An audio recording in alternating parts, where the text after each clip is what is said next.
Good morning বন্ধুরা, কেমন আছো তোমরা? আশা করছি সবাই অনেক ভালো আছো, আর আমি অনেক ভালো আছি। সকালবেলা বাচ্চাদের পড়িয়ে ছুটি দিয়ে এই যে এখানে যে দেখছো, এটাকে কি বলবো, বস্তা বলবো, তো ওই বস্তাটাই তুলে নিচ্ছি।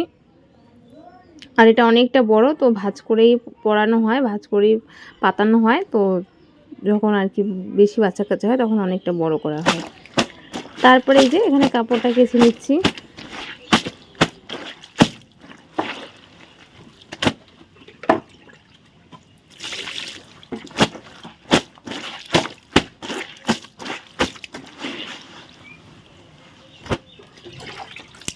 এখন যা দুপুরবেলা গরম দেয়, ভাবলাম সকালবেলা সমস্ত কাজ কমপ্লিট করে নেব। তো বাচ্চাদের পড়িয়েই চলে এসেছি কুয়ো পাড়ে। বাসন আগেই মেজেছিলাম, বাসি বাসন আগেই মাজা হয়েছে। তারপরে যে কাপড় ধুয়ে যে এখানে সকাল সকাল সকালের খাওয়াটা খেতে চলে এসেছি। আজকে সিদ্ধ ভাতই করেছে মা। আলু সেদ্ধ ছিল, তো আলু সেদ্ধ শুকনো লঙ্কা পোড়া দিয়ে কিন্তু আমার দারুণ লাগে, তো সেভাবে আমি মেখেছিলাম আলুটা, মা সেদ্ধ দিয়েছিল। তো সকালবেলা আলু সিদ্ধ ভাত খেয়ে সকালবেলা হচ্ছিলো বাচ্চাদের পড়িয়ে বাসি বাসন মেজে কাপড় ধুয়ে এই যে ভাত টাত খেয়ে এখন কাজকর্ম করা শুরু করে দিয়েছি। এই যে চেয়ারটা দেখছো, এই চেয়ারে না অনেক দিন থেকেই তো আমরা বাসন রাখি। আগে এখানকার টেবিল ছিল, তো টেবিলটা সরানো হয়েছে। টেবিলটা অনেক অসুবিধা হয় এখানে থাকলে, তো টেবিলটা সরানোর পর শুধু বাসনের ঝুড়িটা রাখার জন্য এখানে একটা চেয়ার রাখা হয়েছে। চেয়ারটা বেশি দিনের জন্য নয়, মানে কিছু দিনের জন্য আপাতত আর কি রাখা হয়েছে। যখন একটা বাসন রাখার র্যাক কেনা হবে তখন চেয়ারটা আবার এখান থেকে সরানো হবে, মানে জায়গাটা ফাঁকাই থাকবে। তো এখন যেহেতু চেয়ারটা আছে আর বাসন রাখার ঝুড়িটা মাটিতে রাখলে নষ্ট হয়ে যাচ্ছে, তো চেয়ারের উপরে রাখা হয়েছে। তো চেয়ারটাকে ভালো করে মুছে, ঝুড়িটা একটুখানি মুছে নিয়েছি। এবার বাসনগুলো গুছিয়ে নিলাম, মানে গামলার জায়গায় থালার জায়গায় এইভাবে করে রাখলে বাসনের ঝুড়িটা অনেকটা কম জায়গা নেয়। তো তারপরে ছোটো ছোটো বাটিগুলো আর প্লেটগুলো এক সাইডে রেখে দিলাম, যেন জিনিসগুলো মানে খুঁজে পাওয়া যায়, আর খুঁজতেও বেশি ঝামেলা না হয়, ভিতরে থাকলে তো পাওয়া যায় না। আর ছোট্ট বাটিগুলো তো একটা ঝুড়ির মধ্যে আলাদা করে রাখা হয়। তারপরে এই যে গ্যাসটা মুছে নিচ্ছি। আর আজকে রান্না হবে দুপুরবেলা, যেহেতু আজকে সকালে হচ্ছিলো সেদ্ধ ভাত হয়েছে, তো দুপুরে ভাবছি আজকে রান্নাটা আমি করি। মা বাজারে যাবে, মা মাছ নিয়ে আসবে। তো এখানে গ্যাসটা মুছে নিচ্ছি। আর গ্যাসটা না, মানে আমি বেশিরভাগ সময়ই আমি সাবান দিয়ে, মানে বাসন মাজার সাবান দিয়ে নয়তো ভিম জেল দিয়েই মুছে থাকি।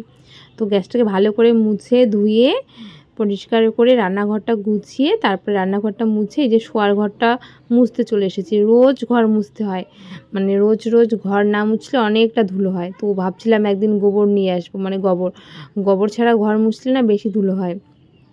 আর আমাদের এদিকে তো গোবর পাওয়াই যায় না নদীতে ছাড়া। আর গোবর তো বিক্রি হয়, মানে বিক্রি করে, গোবরও কিনেও নিতে হয় মাঝে সাঝে। তো যাই হোক, এদিকে দেখো ঘরটা মুছে নিচ্ছি ভালো করে। আর শুধু জল দিয়েই ঘরটা মুছছিলাম, কারণ মাটির ঘর তো গোবর একটু মাটি টাটি দিয়ে মুছলে পরে ভালো হয়। তো এখন যেহেতু এইসব কিছুই পাওয়া যায় না, তো এখন জলটা দিয়েই মুছে নিচ্ছি। দেখি বিকেলের দিকে নদী যেতে পারি গোবর টোবর আনতে। তো চলো, সকাল সকাল সমস্ত কাজ কমপ্লিট করলে সারাদিন আমি অনেকটা রেস্ট পাবো আর গরমের হাত থেকেও বাঁচবো। তো দেখো ঘর মুছা হয়ে গিয়েছে, দরজার সামনেটা একটু মুছে নিয়েছি। এবার বাকি থাকলে উঠোনটা, তো ভাবলাম উঠোনটা ঝাড় দিয়ে নেই। আর উঠোনটা ঝাড় দিয়ে দিলে মোটামুটি সকালের কাজ কমপ্লিট। তারপরে এই যে দেখো রান্নাঘরের জন্য এক বালতি জল নিয়ে আসলাম। এই জলটা কিন্তু মানে সমস্ত কাজ কমপ্লিট করে তারপরে এক বালতি জল রান্নাঘরে নিয়ে আসলে রান্নাঘরে যখন রান্নাবান্না করব তখন কিন্তু হাতের কাজে জলটা পেয়ে যাই, মানে কিছু ধোয়াধুয়ির জন্য বা টুকটাক রান্না বান্নাতে যে জলটা লাগে সেটার জন্য। আর তরকারিতে ভাতে তো আমাদের কলে জলই দেওয়া হয়, যে জল নিয়ে আসি। তারপরে দেখো এই যে চিচিঙ্গাটা ছুলে নিলাম। এই চিচিঙ্গাটা মানে মেশো নিয়ে এসেছে, তো এটাই আজকে রান্না করব। তো মা বললো এটাই আছে যেহেতু এটাই রান্না করতে। দুপুরে যেহেতু মাছ নিয়ে আসবে, আর দুপুরবেলা মাছ নিয়ে আসলেও কিন্তু আজকে আর মাছ রান্না করা হবে না। তো দেখো এখানে আমি চিচিঙ্গাটা কেটে নিচ্ছি। আর চিচিঙ্গা না এর আগে আমি কখনো রান্নাও করিনি, তো আজকে রান্না করব। কি কি দেয় আমি জানিও না, তো আমি আমার ইচ্ছে মতো এখানে লঙ্কা, পেঁয়াজ, রসুন, আদা সমস্ত কিছু নিয়েছি। লঙ্কাটা আর পেঁয়াজটা কেটে নিয়েছি। আর এদিকে দেখতে পাচ্ছ সবজিটা ধুয়ে নিয়ে এসেছি। এখানে একটা টমেটো দিয়েছি, আর আলু, বেগুন আর চিচিঙ্গা। আর এদিকে একটু কলা ছিল, মানে কাঁচকলা, তো সেটা কেটে নিয়েছি, সেটাও ভাজবো। তো চলো, এই যে রান্নাবান্না দুপুরবেলা কাজকর্ম করে যে রান্নাটা করে নিচ্ছি, তাহলে রান্নাবান্না করে নিয়ে হবে কি সকালবেলা সমস্ত কাজ কমপ্লিট হয়ে গেলে ওই যে বললাম সারাদিন গরমের হাত থেকেও বাঁচবো আর শরীরটাও রেস্ট পাবে। তো এখানে একটুখানি তেল দিয়ে দিচ্ছি। তেলটা না আমার বেশি হয়েছে, মানে কলাটা অনেকটাই কম ছিল, মানে 3টে কলা ছিল, তো সেটাই কাটা হয়েছে। অনেকদিন থেকে কলাগুলো ছিল কিন্তু খাওয়া হচ্ছিল না, তো ভাবলাম আজকে এই কলাটা ভেজে নিই। কেন কি কলাটা ভাজাও কিন্তু আমার খুব ভালো লাগে, আর কাঁচকলা ভাজা কিন্তু ভালোই লাগে, আর এটা খাওয়াও খুব ভালো। গরমের দিনে হালকা পাতলা মানে কাঁচকলা, পেঁপে, তারপরে আলু দিয়ে যে সিম্পল রান্নাগুলো হয় না, সেগুলো খুব ভালো লাগে। তারপরে এদিকে দেখতে পাচ্ছ ওই তেলের মধ্যে আর একটুখানি তেল দিয়ে দিলাম। তো এবার এখানে দিয়ে দিলাম জিরে ফোড়ন, লঙ্কা আর পেঁয়াজ। তো এটাকে হালকা একটু ভেজে নেব, বেশি একদম ভাজবো না, মানে একদমই হালকা ভেজে নেব। তারপরে সবজিটা দিয়ে দেবো। আর কি কি দেয় না আমি ঠিক জানি না, আর মাও ছিল না বাড়িতে, আমি নিজের মন মতো করে রান্নাটা করছিলাম। তো সব কিছুই দিয়েছি আমি, এখানে জিরে দিয়েছি, তারপরে লঙ্কা, পেঁয়াজ দিয়েছি, রসুন আর আদাটা বেটে দিয়েছি। তারপরে এই যে এখানে সবজিটা দিয়ে দিচ্ছি। সবজিটা কত সুন্দর লাগছে না, সবুজ লাগছে। আর এই সবুজ সবুজ সবজিগুলো রান্না করতে খুব ভালো লাগে, আর দেখতেও ভালো লাগে।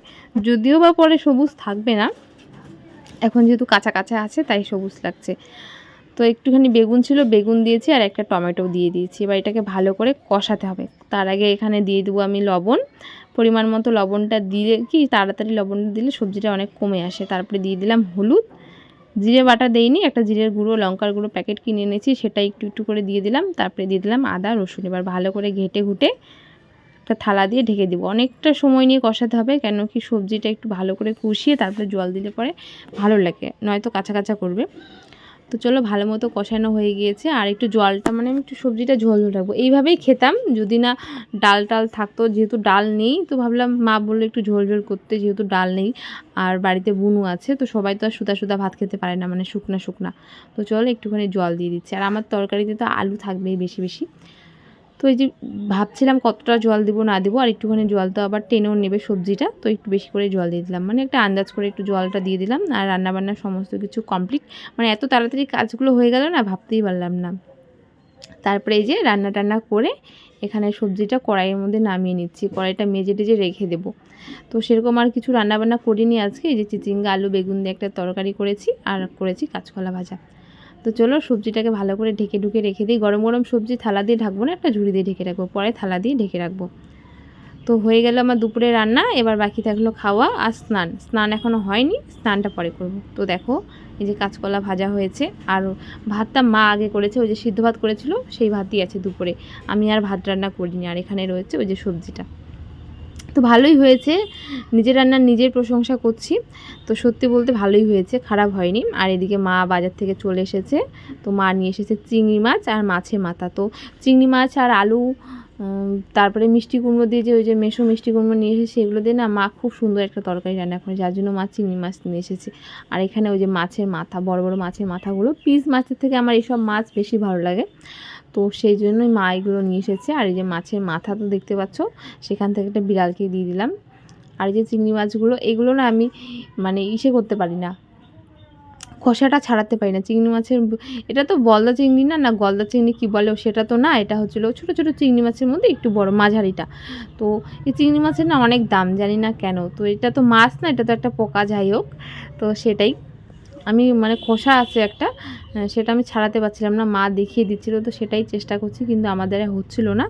তারপরে আর কি করব, ভিতর থেকে কি জানি কি বেরিয়ে আসলো। তারপরে ওই তো মা দেখিয়ে দিচ্ছে যে এই পাশ থেকে আস্তে করে টানলে নাকি উঠে যায়, তো আমি পারলাম না। তারপরে দেখো চিংড়ি মাছের পিঠের দিকে না এই ধরনের একটা সুতো টাইপের একটা নোংরা থাকে, সেটা অনেকেই ফেলে অনেকেই ফেলে না, তো আমরা সেটা ফেলে খাই।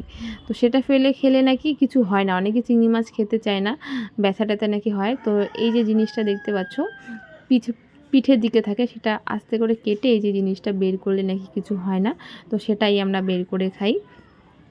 আর চিংড়ি মাছের ভাজা না আমার দারুণ লাগে খেতে।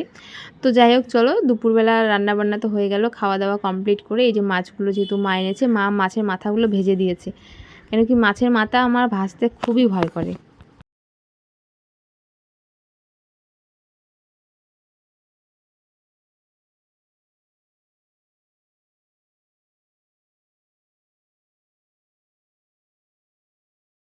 মাছের মাথাটা মাই ভেজেছে, আর এই যে দেখতে পাচ্ছ চিংড়ি মাছগুলো আমি ভেজে নিচ্ছি। আর চিংড়ি মাছের যে দাড়িগুলো আছে না, কত বড় বড়, মনে হচ্ছে যেন কিছু আছে, মানে চুল টুল এরকম ধরনের, কিন্তু যে দাড়িগুলো অনেকটা বড় বড়। তারপরে মাছ টাছ ভেজে রেখে দিয়েছে কালকের জন্য। এদিকে দেখো সন্ধ্যাবেলায় মোমো নিয়ে আসা হয়েছে, এই মোমোটা আর চাউমিনটা ওইখান থেকে, যেখানে আমরা যাই স্কুলের ওই সাইডে, ওখান থেকে কেনা হয়েছে। তো আমি আর বুনু নিয়ে এসেছি, এখন এটা একটু সন্ধ্যাবেলা টিফিন করে নিচ্ছি। আর আজকে ভাত খাবো, একটু লেটে খাবো, এখন 7:30টার মতো বাজে। তো চলো এটা খেয়ে দিয়ে একটুখানি মোবাইল দেখে তারপরে ঘুমিয়ে পড়বো খাওয়া দাওয়া করে। আজকের মতো ভিডিওটা এখানেই শেষ করছি। সবাইকে গুড নাইট।